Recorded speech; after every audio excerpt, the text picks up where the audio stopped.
Welcome, dear listeners.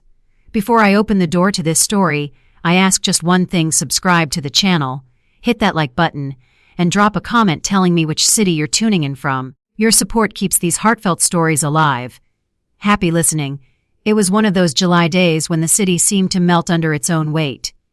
The asphalt shimmered like black glass freshly poured, sending up waves of heat that distorted the air. The smell of tar mixed with the sweet, almost cloying perfume of blooming honeysuckle from someone's overgrown fence. Most people hurried with hunched shoulders, wiping sweat from their brows, but I, Olea Hightower, 64 years old, retired librarian, felt none of it. I was floating. My feet barely seemed to touch the scorching sidewalk. The usual twinge in my knees, the slow drag of age that had settled into my bones over decades of carrying heavy tomes and climbing library ladders, had vanished. In my arms I held a small velvet burgundy pouch tied with a satin ribbon. Inside, wrapped in whisper-thin tissue paper, lay 2 antique silver spoons, handles enameled in faded rose and forget me, not blue. I had found them in a dusty corner of the vintage shop on Maple Street, the one with the bell that always jingled too loudly. They had cost nearly half my monthly pension, but I paid without hesitation. They were for my grandchild. We didn't know yet if it would be a boy or a girl. Verisha always changed her mind about the ultrasound, but I already loved this child with a fierceness that surprised even me. For months I had tolerated Verisha's endless complaints. The brownstone was too drafty, the stairs too steep, the light too harsh for delicate eyes. I had tolerated Kellen's quiet sighs, his muttered comments about needing a real future. I cooked their meals, washed their clothes, listened to their dreams, all for the promise of that tiny heartbeat I had never heard but already cherished. But the lightness in my step that afternoon came from something far greater than baby gifts. An hour earlier I had sat in the cool, wood-paneled office of Augustus Sterling, old family friend, attorney, the man who had handled my parents' estate and my late husband's small insurance policy. He had taken off his half-moon glasses, polished them slowly with a checkered handkerchief, and begun to read. My brother Langston's will. Langston and I had not spoken in 12 years. A stupid argument over inherited land neither of us needed, had grown into a wall of silence. Letters went unanswered. Phone calls ended in dial tones. I assumed he had forgotten me entirely. I assumed his money, whatever remained after his restless business ventures, would go to some distant cousin at charity or simply evaporate in taxes. I was wrong. Augustus looked at me over the rims of his glasses, voice low and steady. Everything, Olea. Absolutely everything. 2 luxury condominiums in new downtown developments, glass towers with dormer and rooftop gardens. A winter cabin in the Poconos. Stone fireplace, sauna, private lake access. Bank accounts, investment portfolios, stocks I could barely pronounce. The numbers were staggering, enough to change lives, enough to erase every worry Kellen had ever whispered about, making it enough to silence Verisha's complaints forever. I walked out of that office feeling the ground shift beneath me, not in fear, but in wonder. Plans bloomed in my mind like summer flowers. I could buy Kellen the startup capital he had always wanted. I could give Verisha the nursery of her dreams. Soft whites and gentle blues. No drafts, no danger. I could finally step out from the shadow of being just the mother-in-law and become something more: a provider, a protector, a quiet miracle. I turned into our familiar alley. The old Victorian row house rose before me, brick the color of dried blood, ivy thick on the facade like a living curtain. My first-floor windows overlooked a small courtyard overgrown with wild green. Usually I kept them closed against dust and street noise, but that morning I had thrown the sash wide, hoping for any breath of air. Now, as I crossed under the stone archway into the shadowed courtyard, my steps slowed. I wanted to hold on to this feeling, this fragile, iridescent joy, for just a moment longer. Laughter floated out through the open window. Kellen's deep, rolling laugh, Verisha's high, sharp cackle. They sounded happy. My heart lifted further. The news would land on fertile soil. I was about to tap on the glass, surprise them, watch their faces light up, when something stopped me cold. A note in Kellen's voice. A mean, lazy edge beneath the amusement. A tone I had never heard directed at me before. I froze. Pressed my shoulder against the warm brick. Peered cautiously through the gap in the lace curtains. Verisha stood in the middle of the living room. She wore the loose floral tunic I had ironed for her that very morning, pale lavender with tiny white daisies, but now she was unbuckling straps at her waist. A small metal click. A long exhale of relief. She tugged the contraption downward. It was a prosthetic belly, carefully crafted foam and fabric, rounded to mimic 6 months of pregnancy. She tossed it onto the sofa like an old cushion. It bounced once, then rolled to the floor with a soft thud. God, I'm roasting in this thing, she groaned, arching her back. Her real torso was flat, slender, unmarked by any child. She collapsed into the armchair, kicked her feet up onto the coffee table, right onto my favorite embroidered tablecloth, and stretched like a cat in sunlight. Kay, toss me a beer. Kellen, my only son, the boy I had raised alone after his father left, sat opposite her. He cracked open a can, took a long sip. He didn't look surprised, he looked bored. Comfortable in the lie. Hang in there, Ree, he chuckled. Not much longer. Mom's already on the hook. Did you see how she was hopping around you today? Varisha baby, eat some yogurt. Varisha baby, is there a draft? They burst into laughter again. The sound cut through me like shattered glass. She's such a knave old sheep, Varisha said, voice dripping with contempt. Mark my words, Kay. Another week of this performance and she'll sign this whole place over to us. I told her yesterday I need to nest, that I don't feel like the mistress here. She almost cried from happiness. For the sake of a grandson who doesn't even exist, she'll give us everything.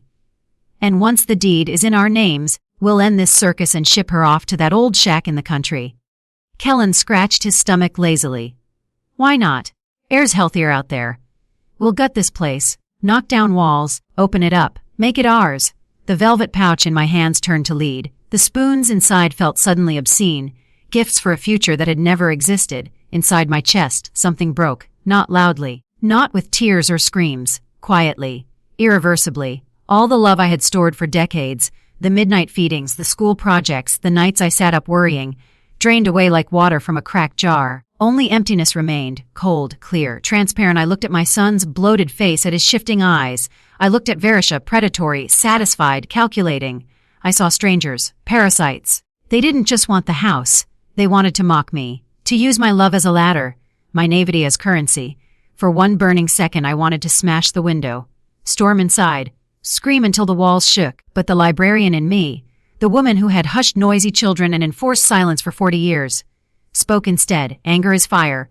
It burns fast and leaves ashes. I needed ice, cold, clear judgment. I stepped back into the shadow of the archway, leaned against the brick, closed my eyes, breathed deeply. Dust and distant fried chicken. My heart beat slow, heavy, steady. A knave sheep, they called me. Fine, let them believe it. But sometimes sheep turn out to be wolves wearing wool. I hid the velvet pouch deep in my old leather purse. Silver is for the living, for those with futures. They deserved none of it. Instead, I walked to the corner liquor store, the one with the flickering neon sign, and bought a bottle of Kellen's favorite bourbon, the expensive kind he could never quite afford. I paid with cash, smoothed my skirt, fixed my hair in the reflection of the shop window, and walked home. The key turned in the lock with its familiar rasp. Inside, a sudden scuffle, rustling fabric, quick footsteps, something soft hitting the floor. Mom's home, Kellen hissed. I counted to 10 in my head, gave them time to reset the stage. Then I opened the door. My darlings, I called, voice bright as summer. I set my purse and the bourbon on the console table with a deliberate clink. I come bearing news. Varisha was already on the sofa, blanket pulled to her chin, face arranged in an expression of delicate suffering. Kellen stood beside her, hand on her shoulder, playing the devoted husband. Quiet, Ma, he said, frowning theatrically. Ra has a headache. Oh, forgive me. I lowered my voice to a conspiratorial whisper, but the smile never left my face. But the occasion is too joyful for headaches to matter. I walked into the living room, set the bourbon bottle down with a solid thud. Kellen stared at it. Blowing your pension on booze now? No, darling. I sat in the armchair opposite them, squared my shoulders, felt like an actress stepping into spotlight. I was with Augustus Sterling. Your Uncle Langston, rest his soul, left a will. They exchanged a glance. A flash of hunger in Varisha's eyes. He left me everything, I said slowly. 2 luxury condos downtown, the cabin in the Poconos, sauna pool, the works. Bank accounts. The numbers are staggering. Tens of millions. Silence thickened the room. Kellen's mouth opened, closed. Varisha threw off the blanket, forgetting her performance. Are you serious, Aaliyah? She breathed. I didn't believe it myself at first, I said. But the documents are signed. It's real. Kellen jumped up, face flushed. Mama, can you imagine? We're set. We're kings now. You hear that? We'll buy a house. That car I've been talking about. Ma, when can we access it? When can we start withdrawing? I remained seated, calm. Watch their greed pour out like syrup. Thick, unstoppable. There is one small condition, I said softly, almost apologetically. Kellen froze. What condition? Uncle Langston was traditional, principled. The will requires that the estate pass only upon the birth of a direct blood grandson, male heir, birth certificate, hospital discharge papers, and a mandatory DNA test.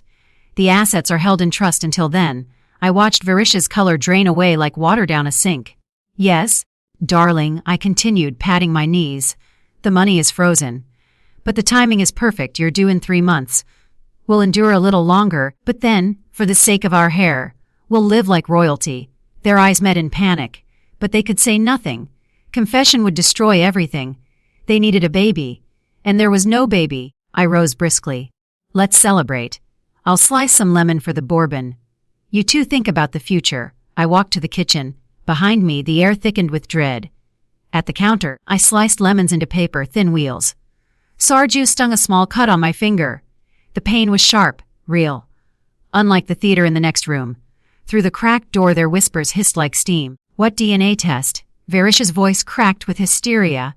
Kay, this is over. We have to bail. Say miscarriage. Take the apartment. You idiot. Millions. Real estate downtown condos. We stall. Buy time. Find a baby for a day. Show it to the lawyer. Get the papers.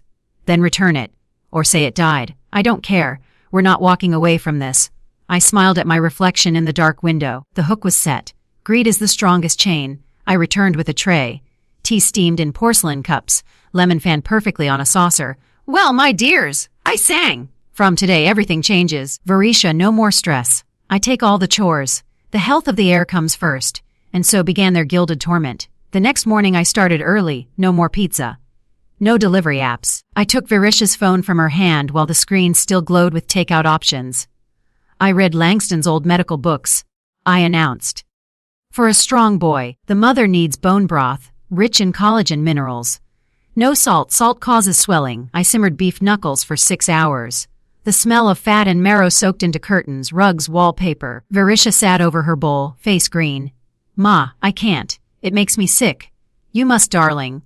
I pushed the bowl back. Stroked her shoulder. You don't want the hair-born weak, do you? Uncle valued strong bloodlines. Finish it. I won't leave until the bowl is empty, she gagged. Swallowed, drank water.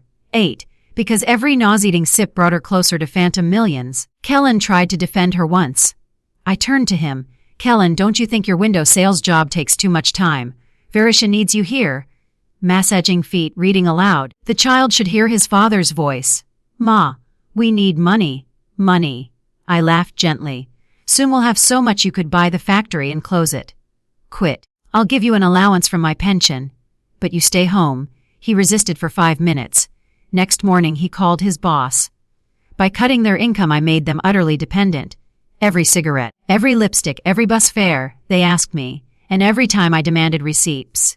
For the attorney's records, I explained sweetly. Varisha tried sneaking out, meeting a friend. I blocked the door.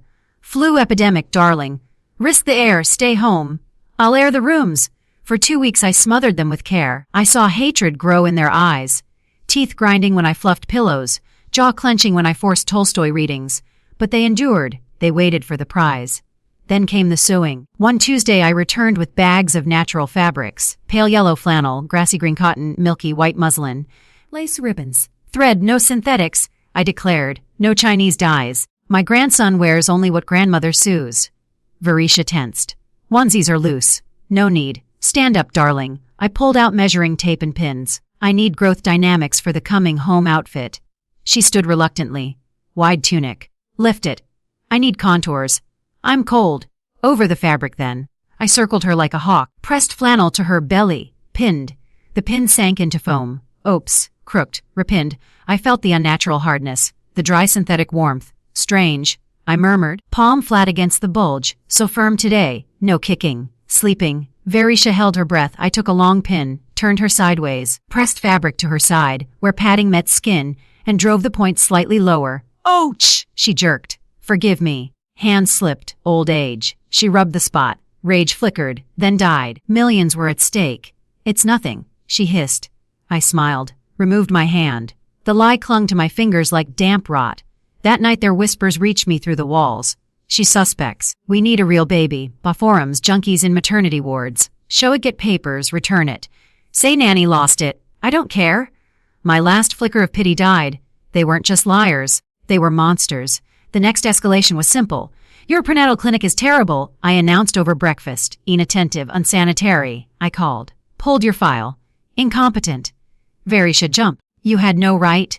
He missed uterine issues. I saw you wince yesterday. No. The hair needs the best. I called old favors. Professor Sterling. Augustus's brother. Top obstetrician geneticist in the state. Old school. Strict. He'll manage you until delivery. Hair? Verisha clutched her head. Migraine. Car sick. No excuses. Documents require medical certification at every stage. No signature, no money. They paled. But since you're unwell, I softened. I arranged a house call. He's coming tonight. Panic erupted. Vacuuming. Verisha searching for loose clothing to hide the frame. At 7 sharp the doorbell rang. Augustus stood on the threshold. Tall, gray-haired, horn-rimmed glasses, leather doctor's bag. No smile, stone face. Kellen and Verisha had never met him. Only I knew. Good evening. Deep bass, no handshake. Where is the patient? I have little time. We entered the living room. Augustus clicked open the bag. Pulled thick folders, gold-nibbed pen, complaints. Verisha babbled. Nausea, back pain. He wrote without looking. No home exam. Unprofessional. I trust only clinic equipment. Tomorrow referral. But now genetic markers. Mandatory for succession rights. Large assets. No hereditary issues. Blood types. Abortions. Family history. Verisha. First pregnancy healthy. We give birth easily. Like cats. Augustus stopped writing. Pulled a printed sheet. Like cats. He looked at her over glasses. Strange. He held up the page. Verisha Jenkins. 5 years ago, emergency hysterectomy. Fibroids. Uterus removed. City General, Detroit. Verisha opened her mouth. No sound. Kellen turned gray.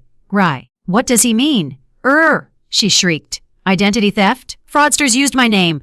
Augustus sighed. Closed folder. Will noted as possible mismatch. I personally examine. Genetics tolerates no lies. He left. Smell of tobacco lingered. Verisha collapsed. He sees through me. We change plan. Stage miscarriage. Go far away. Return with tragedy. She'll give us the apartment out of pity. Kellen even a tuft of wool. I listened from the hall. Felt nothing. Next morning they emerged martyrs. Ma! Kellen began. Crumpling napkin, city killing stress from doctor. We found a retreat forest birth, eco, hotel. Midwives, fresh air. 20,000 for a month. Expensive. I said, stirring tea. You mentioned inheritance. Of course. I rose. Took checkbook from china cabinet. Their eyes burned my back. I wrote slowly. Handed it over. Kellen read. Smile faded. Mao, this says State Psychiatric Hospital. Closed ward. Verisha snatched it. Are you mocking us? I raised an eyebrow. You screamed about errors, passports. Classic hysteria. Phantom pains. The professor recommended it for nervous mothers. They exploded. I smiled. No trips. We birth here, under my supervision. And the game tightened. They retreated to the bedroom. Door slammed. Shouting. Verisha's voice rose. You rag! She knows! That photo! She's laughing! Demand the apartment now. Say I'll leave. Say abortion if she doesn't sign today. Kellen emerged. Face twisted, fear, humiliation, rage. Enough acting, Mom. Sign this apartment over, today. Or Verisha leaves. You'll die alone. I looked at him, saw not my son. A frightened boy breaking toys. You want the apartment? I asked quietly. Fine, but I'm old. I need security cash. Symbolic we out. He squinted. I have no money. I quit. Your car, watch. Console. Laptop. Vinyl. Sell them. Are you crazy? If Verisha and the child matter more than toys, you'll do it. Bring cash by Friday. I sign. He failed the test. 3 days he ran like a hunted animal, boxes out the door. Rizellers in the courtyard haggling his car down. Verisha hissing behind him. Friday evening he returned. 10 years older. Envelope in hand. 15,000. Sold everything. Count it. I took the envelope. Felt the weight. I'll check watermarks, I said. Walked to the fireplace. Summer fire crackling. My whim against. Damp joints. I turned my back. Slipped real bills into apron pocket. Replaced with movie money. Novelty stack $5. Seems real, I said. Held it over flames. Open fingers, the fake stack dropped. Ignited instantly. Kellen screamed. Lunged. Hands in fire. Ash, what have you done? My car, my life. You burned it? Verisha froze. Gray. Money is dust, Kellen, I said calmly. Trust is harder. You failed. I stepped over mind. No deed. Verisha grabbed phone. Police! Crazy woman! Threatening me with knife! Pregnant! Come quick! She turned to me. You wanted war. Hag, you'll get the loony bin. Kellen sobbed over Ash. I sat, picked up knitting, white wool bonnet. Click, click. I knew they had 10 minutes. Police arrived. 2 young officers. Beat cop with folder. Verisha transformed, hair tossed, arms scratched red, clutching stomach. Save us! She's maniac. Forced him to sell everything. Burn money. Keeps us locked. Won't let me see doctor. Officers looked at Kellen, suit. Smeared, broken on floor. Mom, stand up, hands visible. I placed knitting down. Knitting needle in hand. Good evening, officers. Family drama, Verisha shrieked. Maniac, arrest her. I rose slowly. Librarian gaze, quiet authority. She suffers false pregnancy, I said gently. Wants money so badly she believes in a child that isn't there. Don't come near! Verisha backed against cabinet. I stepped forward. Lightest touch, needle tip to tunic center. Pop! Long hiss. Bulge collapsed, tunic sagged into flat rag. Rubber pouch dangled sadly, silence rang. Officers stared, mouths open. Verisha looked down, horror. Shame, I sighed. Poor girl. Needs help. Not handcuffs. Beat cop rubbed nose. False report, disorderly conduct. First time warning, no more calls, they left. Door slammed, silence before explosion. Verisha tore off rubber remnants. Damn you, old hag! I hate you! Your broths! Your face! Kellen whimpered. Ray, what are you saying? She kicked him. Shut up, slug! Mama's boy! Tolerated you for money! Wanted condos to escape you and your crazy mother. She ransacked. Vase, candlestick, jewelry box, painting. Compensation! Kellen rose weakly. Go to hell! I whistled sharply. Childhood trick. Door flew open. 2 movers. Huge coveralls. Taking furniture out, one asked. Not yet. Just stand here. Nothing leaves. Verisha cornered. Handed bag trembling. I dumped contents on sofa. Now sit, both of you, they sat. You chased inheritance, I paced. Lied. Betrayed. Wanted Langston's millions. Yes? Verisha spat. And we'd have them if not for you. I pulled folded paper. Langston had debts. 80 million against 50 assets. I signed waiver. No millions. All auctioned for creditors. Silence. Kellen howled. I sold everything for nothing. You chased a ghost, I said. Ruined yourselves for free. Verisha slid to floor. I nodded to movers. Out. Both. They dragged them, screaming, begging to stairwell. Door shut. Silence. Clean air. Alone in the ransacked apartment. Smell of burnt paper, cheap perfume, fear. I packed Kellen's suitcase. Old camp one. Shirt, socks. Jeans crammed carelessly, zipped it. Light as his life. Open door. Kellen on step, head in hands, alone. Verisha gone. Evaporated when Debs appeared. Mama, forgive me. It was her bewitched me. I love you. Let me in. Nowhere to go. I held suitcase out. You laughed at me through the window. I said. Called me sheep. Planned nursing home. Shack, you sold everything for my signature. You're not son. You're thief. Where do I go? He yelled. Adult life is wide. Go anywhere. I shut door, locked, chained, forehead to wood, 1 tear. Wiped away. Week later, Augustus's office. Windows open, summer, wind. Emerald curtains. He sorted papers. Smiled. Olia, that gambit impressive. Had to improvise. Will confirm option B. Langston had no debts. Fiction, we created estate clean. 70 million. Condos, cabin, accounts. All yours, I signed. Keep condos. Rent them. Pension supplement. Cabin to Hope Foundation. Summer camp for orphans. Langston loved children. And Kellen. Not a penny. I necessity to become man. That's worth more. Augustus stamped. Doan, congratulations, wealthy lady. Plans, I pulled brochure. White liner.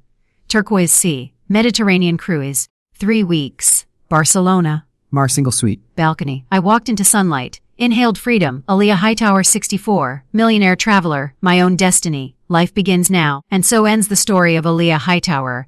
A tale of motherly love turned to steel by betrayal. Boundless devotion met greed and hardened. Many will argue. Some say too cruel. Blood is blood. Son stumbled. Forgive. Others say justice. Parasites must be cut off before they drain you dry. What would you do? Forgive a son who sold you for money? Or believe Aaliyah gave the only lesson that might one day forge a man from a boy? Life throws plots stranger than novels. No single right answer. Tell me your thoughts and comments. Share experiences. We read every word. If this touched you, hit like, subscribe. More stories coming, vital, poignant, thought-provoking. Thank you for listening. Until next time, life is just beginning. The door had barely clicked shut behind Kellen and Verisha when the silence rushed in like cold water. The apartment felt larger, emptier, as if the walls themselves had exhaled. I stood in the hallway for a long moment, suitcase still in hand from where I'd packed his remnants. The handle dug into my palm, but I welcomed the small ache. It reminded me I could still feel something physical in a world that had gone numb inside. I walked slowly to the living room. The fireplace held only gray ash now, the last traces of Kellen's desperation. I knelt and swept the remnants into a dustpan with deliberate care, as if tidying after a long day at the library. Each particle of soot carried memory, his childhood laughter when he'd helped me shelve books, the way he'd once pressed a clumsy drawing of a house into my hand and said, "This is where we'll live when I'm big." That boy was gone. The man who had sold his life for a forged inheritance had taken his place. I rose and opened the windows wider. Evening air slipped in, cooler now, carrying distant traffic and the faint scent of rain on hot pavement. The courtyard ivy rustled like old pages turning. I sat in my armchair, the one with the worn velvet cushion that still held the shape of my body after 40 years. My knitting basket waited on the side table. I picked up the half-finished white wool bonnet again, loop after loop. The rhythmic click of needles was the only sound. My mind drifted backward unbidden. I remembered the day Kellen was born. A blizzard outside the hospital window, snow piling against the glass like white feathers. I had labored alone. His father had already vanished by then, chasing dreams that never included us. When the nurse placed him in my arms, tiny and red-faced, I whispered his name like a promise. Kellen. Strong, enduring.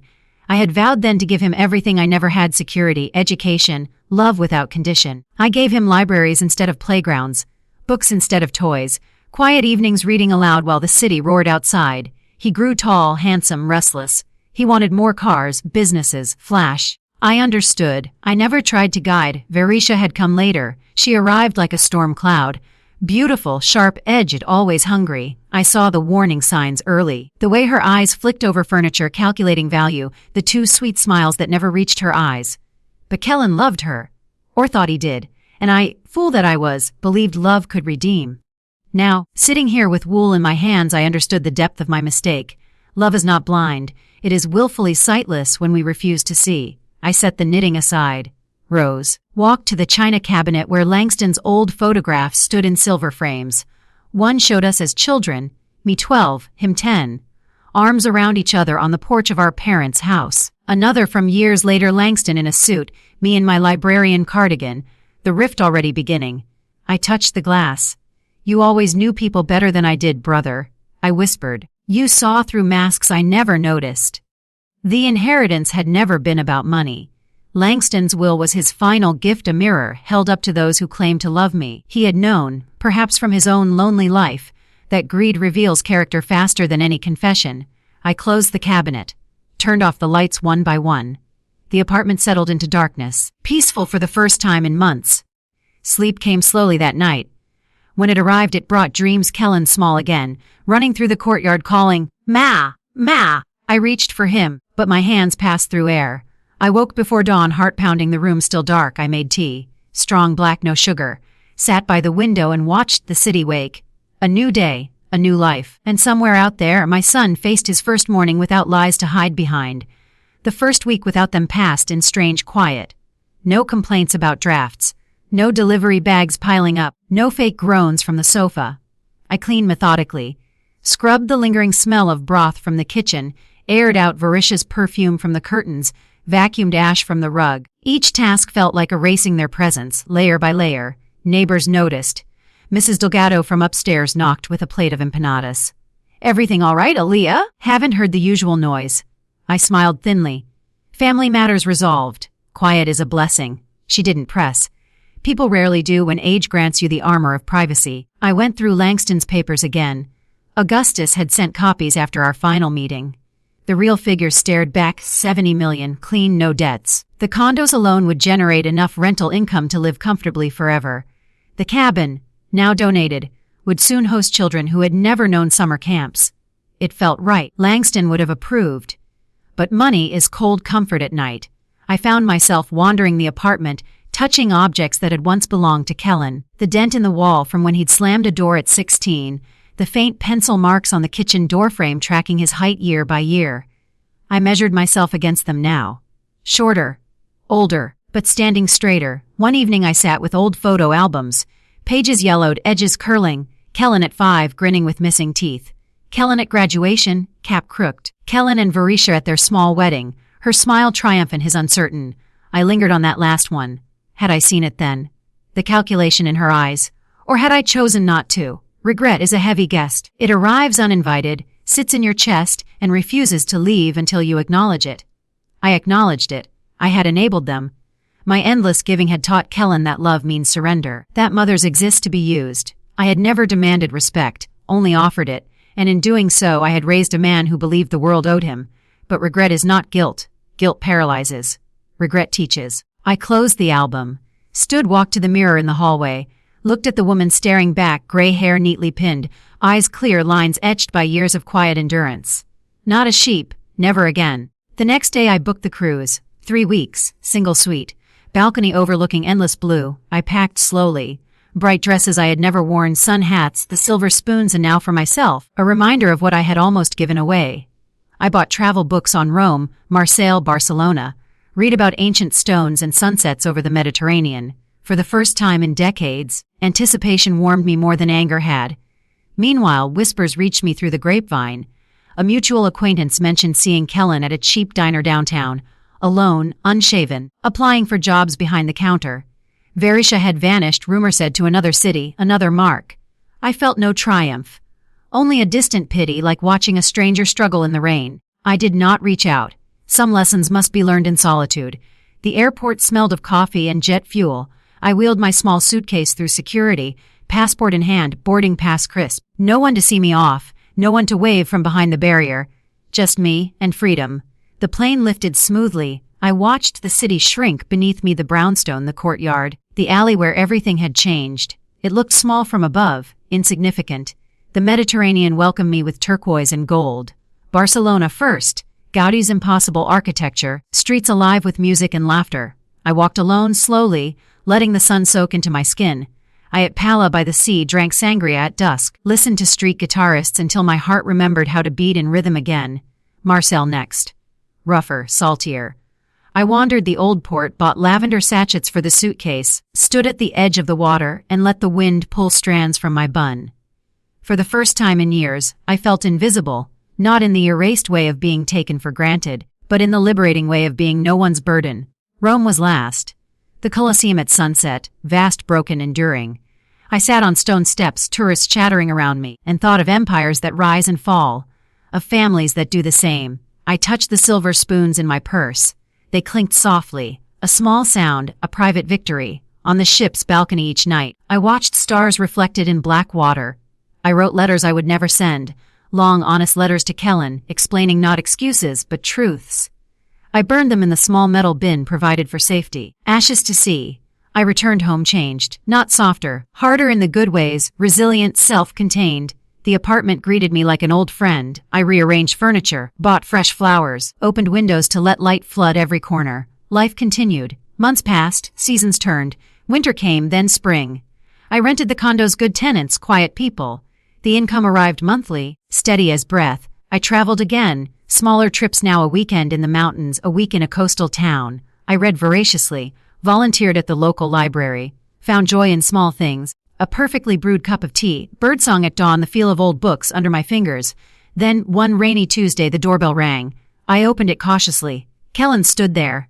Thinner, hair longer, eyes hollow, a cheap coat soaked through. "Ma," he said. Voice cracked. I did not invite him in. "Not yet." "What do you want, Kellen?" He looked at the floor. I've been thinking. A lot. About everything." Silence stretched. "I was wrong," he whispered. "About everything. Varisha left the first night, said I was useless without money. I slept on couches, worked odd jobs, dishwashing, construction. I saw what life is without you." I watched him. No tears this time, just quiet defeat. "I don't expect forgiveness," he continued. "I don't deserve it. But I wanted to say I'm sorry and to thank you for forcing me to see myself." I studied his face. The boy was still there, buried deep, but present. "Come in," I said finally. Out of the rain. He stepped inside, hesitant, like a guest in a stranger's home. We sat at the kitchen table. I made tea, strong, black. He spoke haltingly, of jobs lost and found, of nights questioning every choice, of realizing greed had hollowed him. I'm not asking for money, he said. Or to come back. I just needed you to know I understand now. What I almost destroyed, I listened, said Little. When he finished, I spoke. You have a long road ahead, Kellen. Redemption isn't a single apology. It's daily choices. Prove it with actions. He nodded. I stood. You can stay one night, on the couch. Tomorrow you leave. Find your own way. He looked up, grateful. That night, I lay awake listening to his breathing from the living room. Not forgiveness, not yet. But a door cracked open. The smallest sliver of light,